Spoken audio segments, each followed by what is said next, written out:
Praise the Lord. ஒரே நிமிடம். உங்களோடு எனக்கு பிரியமானவர்களே, இயேசு உங்களை நேசிக்கிறார். நீங்கள் நல்லா இருப்பீங்க.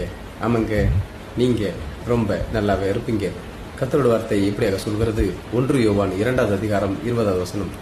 நீங்கள் பரிசுத்தரால் அபிஷேகம் பெற்று சகலத்தையும் அறிந்திருக்கிறீர்கள். ஆமேன். ஆமாம், எனக்கு மிகவும் பிரியமானவர்களே, நீங்கள் பெற்றிருக்கிற அபிஷேகத்தால் நீங்கள் இடம் மாறினாலும் உங்கள் தடம் மாறாது. ஆமாங்க, நீங்கள் பெற்றிருக்கிற அபிஷேகத்தால் நீங்கள் எதை செய்தாலும் கர்த்தர் அதை வாய்க்க பண்ணுவார். ஆமாங்க, நீங்கள் பெற்றிருக்கிற அபிஷேகம் ஒரு அடிமரம் போன்றது.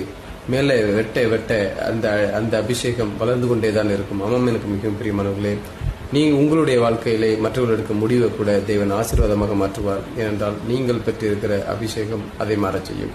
ஆமாம், எனக்கு மிகவும் பிரியமானவர்களே, நீங்கள் பெற்றிருக்கிற அபிஷேகம் நீங்கள் செய்யக்கூடிய ஒவ்வொரு காரியங்களிலும் சிறப்பானதாக அமைய செய்யும். நீங்கள் ரொம்ப நல்லா இருப்பீங்க. நீங்கள் வாழ்வீங்க. ஆமென்.